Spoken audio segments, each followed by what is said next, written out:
Bismillahirrahmanirrahim. Allahumma sholli ala sayyidina Muhammad wa ala alihi wa sahbihi wa ummatihi ajmain. Assalamualaikum warahmatullahi wabarakatuh. Rabbi zidni ilma warzuqni fahma, Rabbi shrah li sadri wa yassir li amri wa hlul 'uqdatam min lisani yafqahu qawli, amin ya rabbal alamin. Pada hadirin peserta kuliah Ilmu Kesehatan Hewan yang saya hormati, para pelaku praktisi kesehatan hewan dan peternakan, ini pada hari ini tanggal 29 Januari 2024 saya akan menyampaikan materi tentang penyakit cacingan pada hewan ruminansia. Ini pada hewan ruminansia, artinya cacingan pada sapi, kambing, domba, dan kerbau. Jadi artinya nanti kalau karena berbeda sih cacingan pada monogastrik, contoh anjing, kucing itu berbeda dengan ruminansia. Yang pertama kali akan saya sampaikan tentang penyakit cacing hati atau fascioliasis. Fascioliasis. Karena fascioliasis ini paling penting, paling bahaya. Fascioliasis. Jadi penyebabnya karena namanya fasciola hepatica, makanya menjadi fascioliasis. Jadi fasciola pada hepatica itu hepar hati, dan fasciola gigantica, jadi fasciola giant atau raksasa. Jadi fasciola itu cacing hatinya ada dua, ada yang biasa namanya fasciola hepatica, jadi ukurannya kecil, gitu. Cuman lebih segini. Pada sapi, kalau pada kambing domba itu biasanya fasciola hepatica.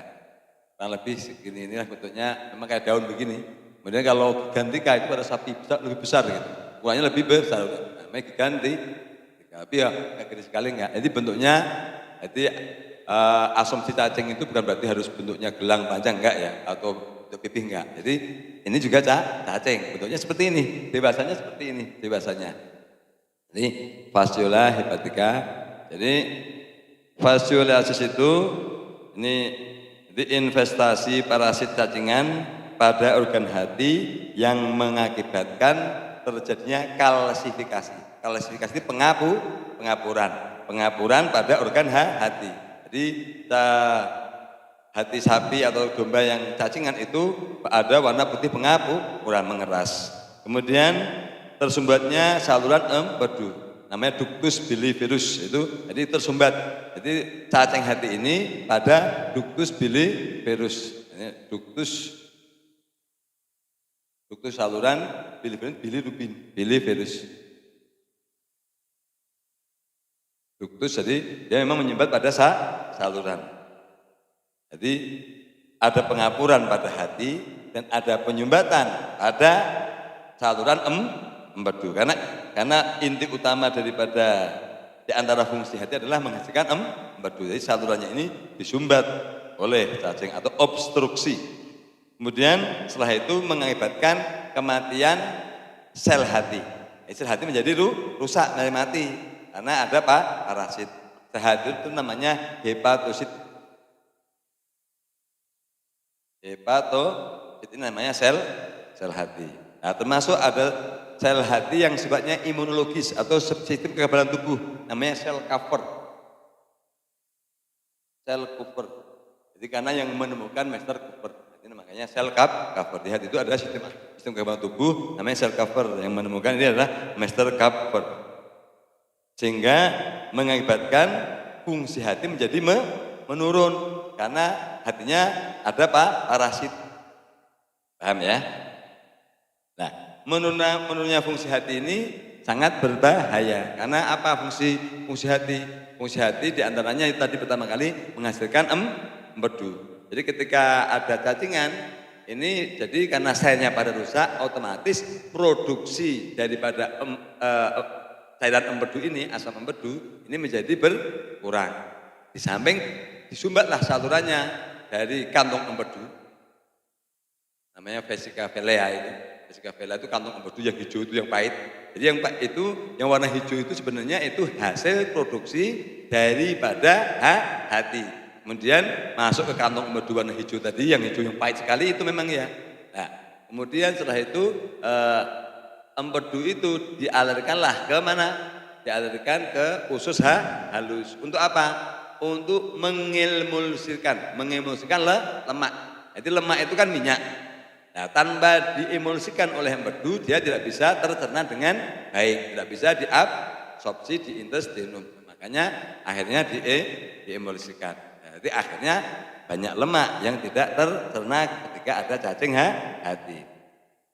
Nah, kemudian menurunnya fungsi asam empedu yang mana menurunnya fungsi hati sehingga produksi asam empedu menjadi menurun, sehingga metabolisme lemak menjadi turun, sehingga banyak lemak tidak tercerna. Akhirnya lemak-lemak itu diantaranya kalau pada manusia itu mengakibatkan kolesterol dan sebagainya. Itu karena fungsi hati menurun.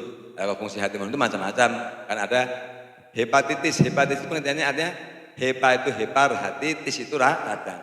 Jadi radang hati itu ini termasuk daripada hepatitis. Cuman asumsinya kalau hepatitis seakan-akan infeksi virus, tidak. Jadi apapun yang menyebabkan hati itu radang itu namanya hepatitis. Hepa itu hepar atau hati, tis itu radang. Jadi radang hepar. Bisa dipahami ya seperti itu ya. Kemudian fungsi hati lagi diantaranya dia sebagai detoksifikasi semua benda asing termasuk obat.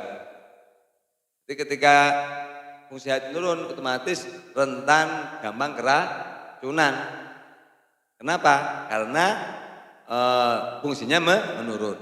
Kemudian termasuk produksi protein. Produksi protein ini juga di hati. Contohnya apa? Albumin. Itu adalah yang memproduksi adalah hati, albumin. Albumin itu sangat penting, kenapa? Karena dia yang menjaga keseimbangan cairan tubuh. Albumin itu putih telur, atau albumin itu putih telur. Nah, ketika albumin ini tidak diproduksi dengan baik, mengakibatkan tekanan osmotik daripada cairan ekstra dan intrasa ini menjadi terganggu sehingga terjadi jaundice atau botol jaundice itu ikterus matanya yang pucat itu namanya jaundice, itu karena kurang protein dan kurang darah. Kemudian terjadi botol jaw yang gondongan cacingan kronis itu di bawah leher, itu akibat fungsi hati menurun. Jadi kalau ada gondongan pada domba itu pasti dia gagal fungsi hati. Berarti itu karena fasciola. Karena fascioliasis, karena investasi atau infeksi cacing hati. Itu. Nah, kemudian albumin itu fungsinya tadi, jadi fungsinya menjaga. Kemudian hati juga itu berfungsi untuk apa? Untuk memfilter darah. Jadi darah itu kalau secara kasar difilter di ginjal, itu residunya dibuang kasarnya. Tapi sebenarnya halusnya itu filternya di hati. Makanya di agama Islam sesungguhnya ada segumpal darah di dalam dada manusia. Jika baiklah dia, maka baiklah semuanya. Jika buruklah dia, buruk semuanya. Itu karena memang benar. Karena secara ilmu biologi memang hati ini adalah memang isinya ada darah. Isinya memang hati itu ada isinya darah. Makanya warnanya merah. Itu karena memang isinya darah. Itu paling besar konsentrasinya darah. Bagaimana fungsi kerjanya? Di antaranya hati ini sel darah merah, makanya merah, sel darah merah warnanya merah ya. Sel darah merah yang sudah rusak ini sama hati dihancurkan, dihancurkan, kemudian difilter, diambil zat-zat yang penting, contoh hemnya, hem itu warna merahnya, hemnya makanya jadi merah. Kemudian hemoglobin itu, kemudian Fe-nya, ferumnya, zat besinya itu, kemudian vitamin K-nya, vitaminnya itu disimpan di hati. Itulah hebatnya hati, itu luar biasa.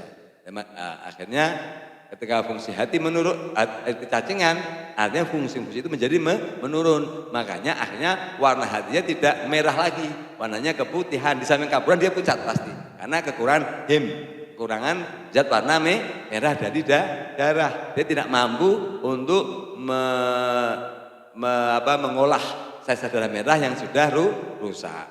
Akhirnya darahnya menjadi kotor. Makanya kalau cacingan, kalau kita sembelih pasti darahnya bukan merah seger, tapi warnanya agak kental hitam. Nah, itu darah yang benar itu merah seger, warnanya merah putih gitulah. Warna merah itu nah seger. Jadi ketika hati ini rusak, intinya hati. Nah, kemudian bagaimana? Kemudian limbah-limbah daripada sel eritrosit, sel darah merah ini disimpan atau dibuang kemana? Ke limpa. Jadi ada limpa-limpa itu yang warnanya ke hati, warnanya tapi pipih agak keputihan tapi gelap, warnanya gelap tapi putihnya putih lapisan luar, tapi dalamnya merah. Itulah dia, hati itu membuang residu-residu daripada hasil metabolisme ke limpa. Atau kalau lien, kalau bahasa ininya lien. Spleen kalau bahasa Inggrisnya spleen ya, bahasa Inggrisnya spleen, bahasa ilmiahnya lien, bahasa Indonesianya limpa. Itu jadi luar biasa. Makanya hati ini adalah disebutkan kelenjar terbesar di dalam tubuh yang berperan lebih dari 500 metabolisme. Itu hati. Nah, kemudian apa? Menghasilkan termasuk zat pembeku darah, namanya protein, kalau nggak salah fibrinogen.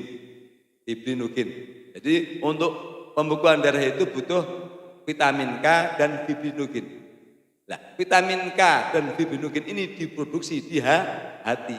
Nah, makanya ketika hati gagal, pembekuan darah juga susah. Itulah fungsi hati.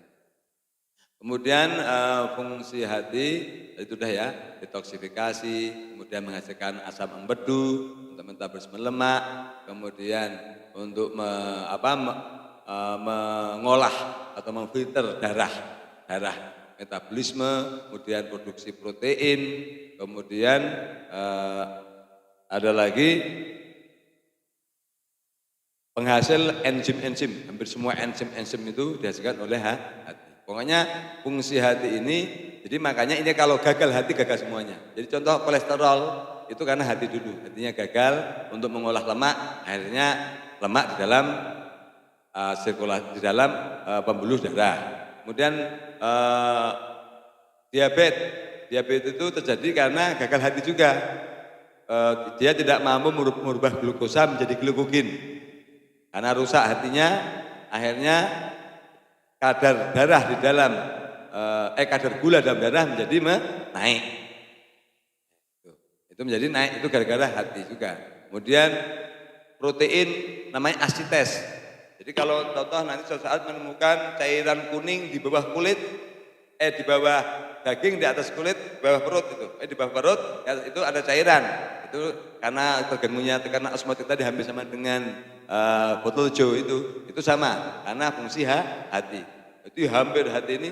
Tapi kalau hati ini sehat, semuanya menjadi sehat. Itu. Nah, kemudian yang berikutnya faktor penyebab daripada fascioliasis. Itu katakanlah satu vektornya fasciola ini adalah siput. Siput. Jadi rumput yang mengandung siput itu pada lendir yang menempel pada rumput itu mengandung telur. Jadi masuknya dalam bentuk telur, kemudian menjadi larva, pupa, nembus ke dinding, nembus ke mana? Nembus ke dinding, ke intestinum, masuk ke penggantung usus, migrasi menempel ke hati. Jadi awalnya telur, berkembangnya di saluran pencernaan, berkembangnya mah di usus. Tadi usus sudah mulai larva, dia nembus. Bayangkan bisa menembus usus, ini nyata.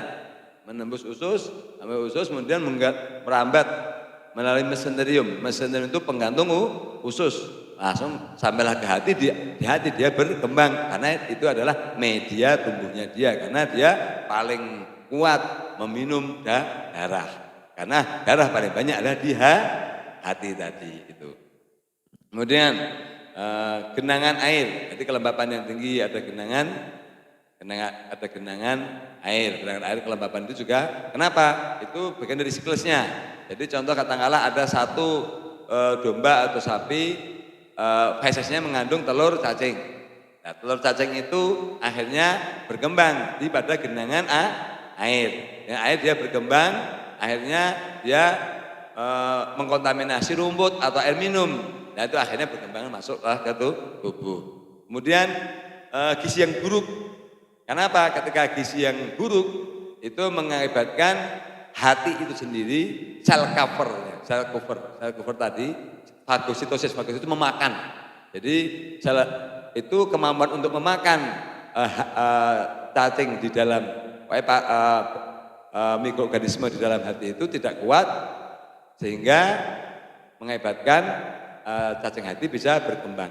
Jadi karena sesungguhnya organ tubuh kita ini mengandung antibodi termasuk di hati. Ada sel khusus namanya sel cover itu. Sel cover tadi yang mana dia akan memfagosit, itu memakan setiap ada mikroorganisme yang masuk ke dalam organ tersebut. Kemudian kurang sinar matahari ini penting. Jadi makanya intinya kalau bahasa umumnya intinya tata laksana lah yang perlu diperhatikan untuk menghindari katakanlah istilahnya cacing hati ini.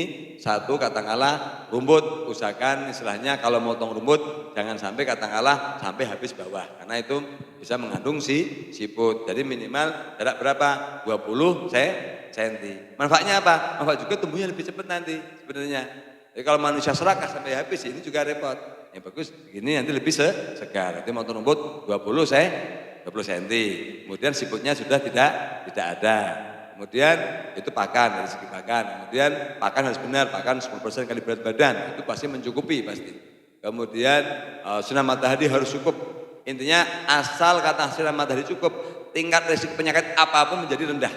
Jadi sinar matahari ini dalam manajemen tata laksana kandang, ini termasuk paling vital sinar matahari. Paham ya? Di samping itu dia juga apa? Membunuh. Teriknya matahari ini juga membunuh katakanlah mikroorganisme. Contoh virus juga mudah mati. Jadi paham ya? Itu kemudian penyebabnya adalah tadi 1 Fasciola hepatica, 2 Fasciola gigantica. Pada kambing domba Fasciola hepatica. Jadi cacingnya kecil, kambing domba kecil. Tapi kalau pada sapi kata Fasciola gigantica. Jadi cacing hatinya yang besar. Paham ya? Nah itu enggak tahu Allah. Nah, cuman aneh juga. Anehnya itu ada kerbau. Jadi kalau tingkat resikonya kerbau itu sedikit. Pengalaman saya di lapangan ya. Ini ada apa saya juga enggak tahu kerbau ini. Tapi kalau kambing tingkat kejadiannya kambing dibandingkan dengan sapi itu jauh. Sapi itu hampir semuanya pasti olah sapi. Kalau kambing domba lebih di bawahnya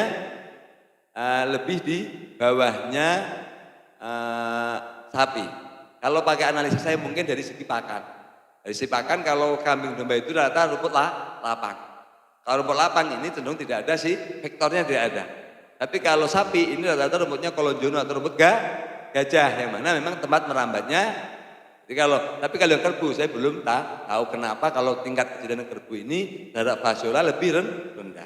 Saya berapa kali artinya tidak menemukan menyembelih kerbau itu ada Fasciola jarang sekali. Tapi kalau sapi hampir, sapi itu bisa dibilang, terutama mohon maaf, sapi dari Jawa atau lagi hampir 90%. Tapi kalau sapi di Jawa Barat relatif bagus.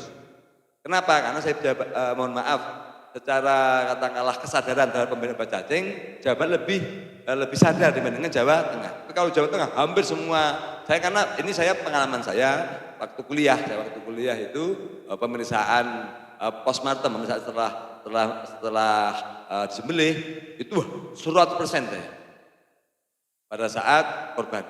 Di sini enggak, di sini hampir katakanlah ya ada tapi tidak nyampe katakanlah 30%. Jadi memang ini berarti kembali ke edukasi. Jadi kesadaran daripada. Padahal kenapa? Karena kerugian ekonomi luar biasa. Ini saya sampaikan di berikutnya. Kemudian gejala klinis. Gejala klinis yang pertama kali bulu, kusam dan rontok. Pasti. Bulunya kusam tidak mengkilat. Kemudian ada ketombe pada sini. Karena tengkuknya ini ada ketombe. Bulu berdiri jarang-jarang. Kemudian ada ketombe. Kemudian pertumbuhan pasti terganggu, perut cenderung buncit. Nah, kalau body score itu 1,7, jadi kurus-kurus, rusuknya kelihatan, tapi perutnya buncit. Kemudian anemia. Ya, lihat anemia, lihat lemah lesu. Matanya sinar matanya kurang tajam. Mungkin kalau kita buka di konjungtiva mata, ini warnanya rata-rata menjadi pucat putih. Dan nanti kalau sudah parah itu menjadi kekuningan atau jaundice. Jaundice itu kekuningan. Jaundice itu kekuningan. Nah, ini jaundice, jadi penyakit kuning bahasanya itu kekuningan. Itu. Nah, kemudian yang berikutnya adalah feses pada awal infeksi itu lembek. Biasanya jadi semacam mencret tapi tidak mencret gitu ya. Karena kotorannya tidak bau, kalau mencret pasti bau. Jadi kotoran kalau mencret itu pasti bau busuk karena ada infeksi bakteri. Kalau cacing kan tidak bau busuk tapi konsistensinya seperti mencret. Bukan diare, kalau diare encer ya. Jadi hanya mencret tetapi tidak bau. Kalau mencret karena infeksi pasti bau. Bedakan ketika mencret cacingan sama, jadi kalau mencret tapi tidak bau, itu berarti cacingan. Paham ya? Seperti itu. Kemudian, tapi kalau udah berlangsung kronis, itu nanti infeksinya cenderung keras, kayak kering gitu. Kering. Kenapa? Karena keseimbangan cairan terganggu tadi.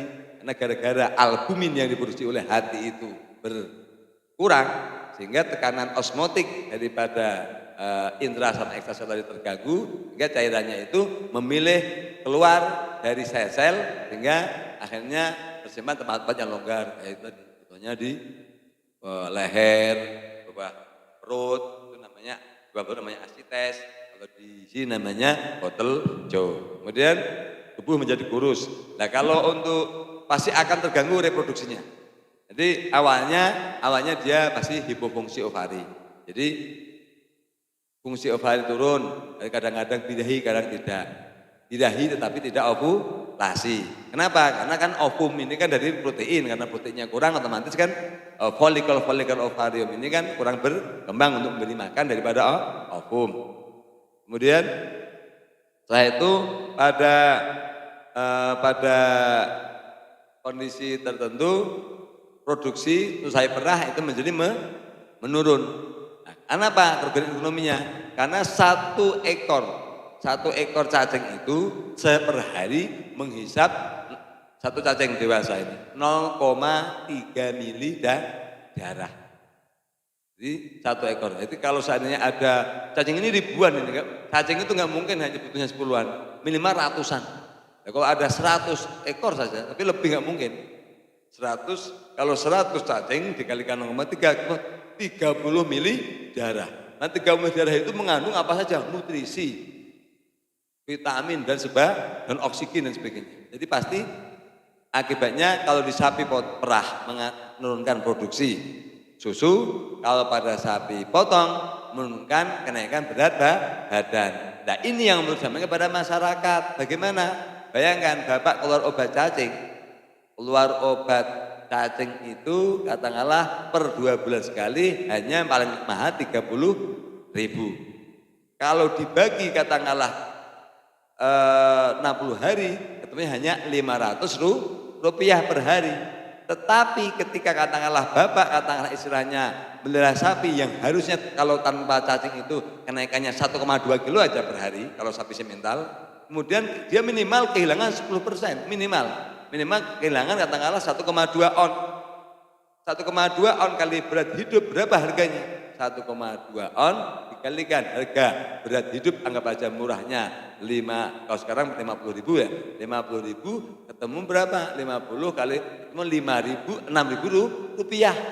Pilih mengeluarkan 500 rupiah tapi selama 6.000 rupiah atau nggak mengeluarkan uang kehilangan 6.000 rupiah. Ini hitungan ekonomi yang perlu tapi kadang-kadang kalau repot ya repot. Ini kan real.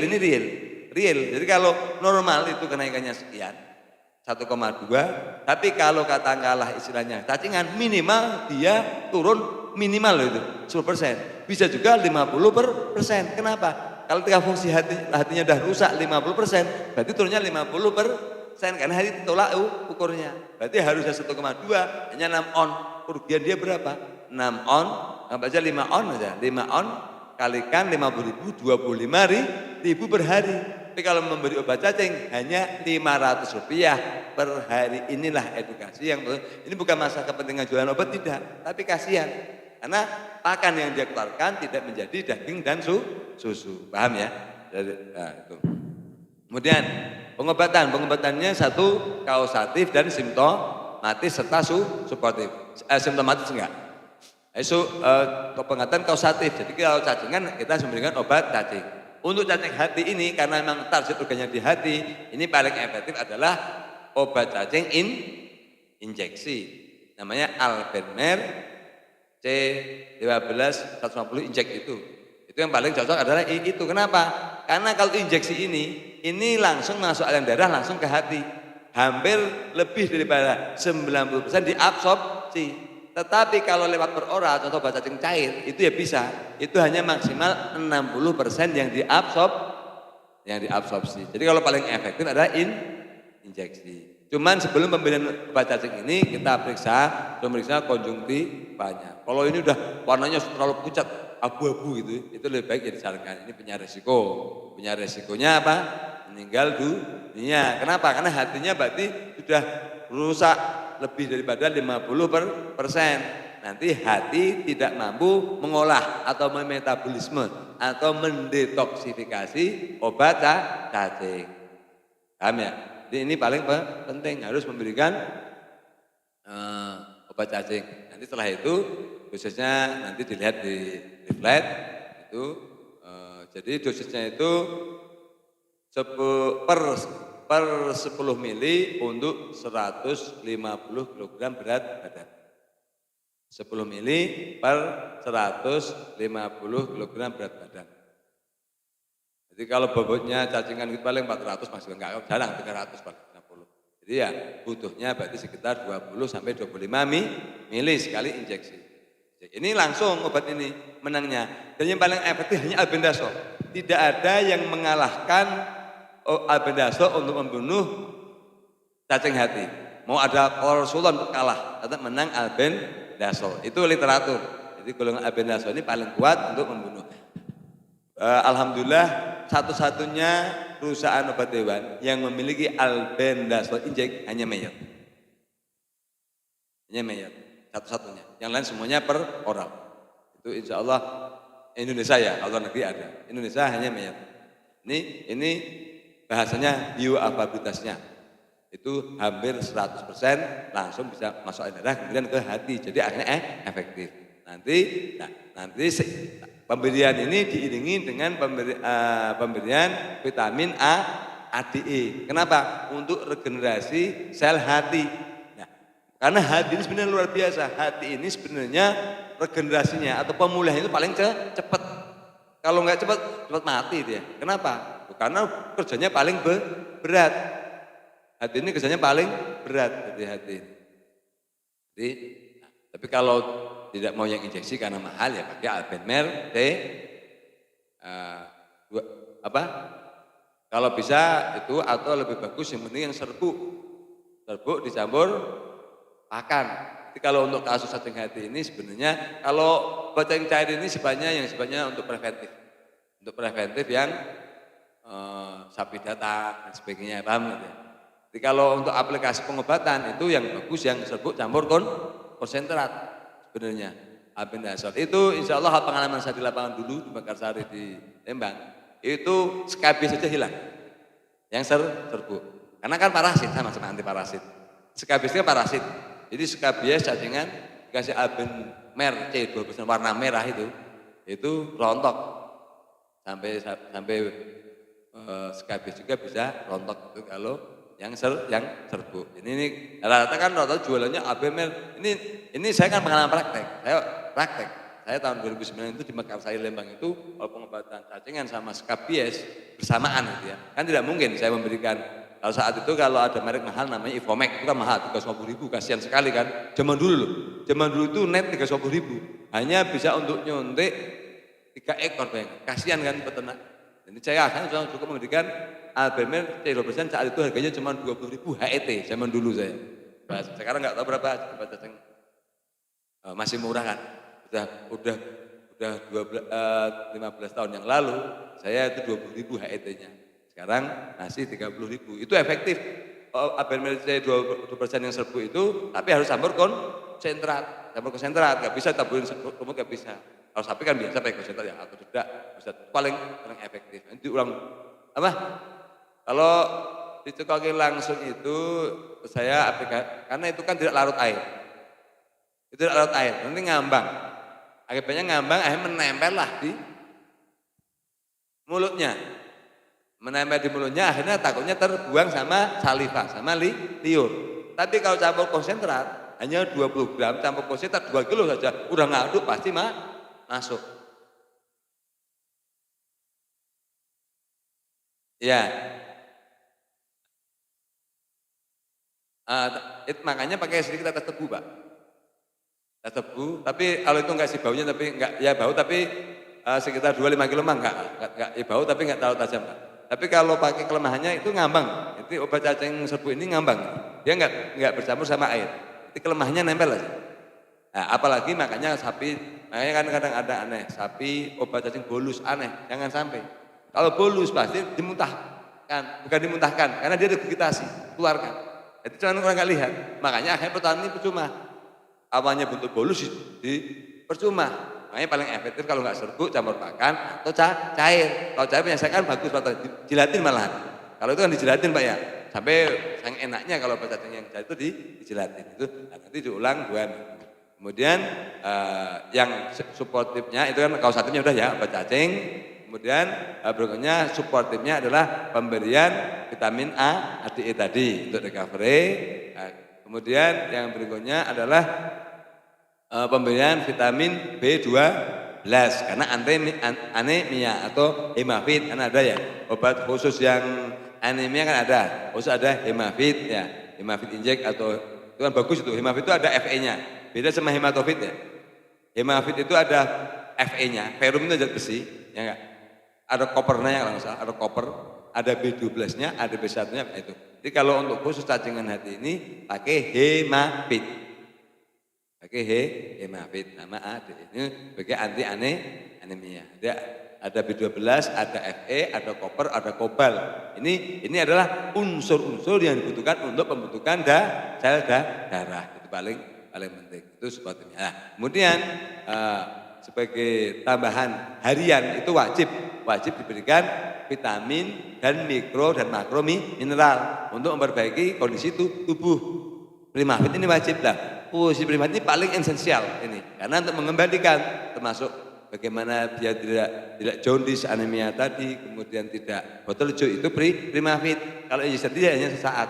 Tapi yang paling penting pemberian primavit minimal 2 minggu atau tidak 1 bulan, paling efektif 1 bulan.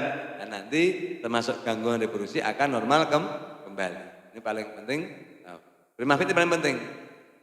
Makanya kan contoh Pak Ade kalau jual sapi ke saya itu kan selalu kan bagus-bagus kan. Karena banyak dengan Pak ya. Hampir tidak pernah Pak Ade ini, pegangan Pak Ade ini ada cacing hati, belum pernah. Sehat semua. Kenapa? Itu edukasi Pak Ade bagus kepada peternak. Terbukti ketika kita beli, nyembelih nggak ada yang cacingan, semuanya bersih. Jadi itulah support kausatifnya dan suportifnya. Oke, intinya kalau untuk pencegahan sama yang tadi atau penyebab, jadi intinya pakan dan lingkungan, sinar matahari, air, genangan dan sirkulasi udara.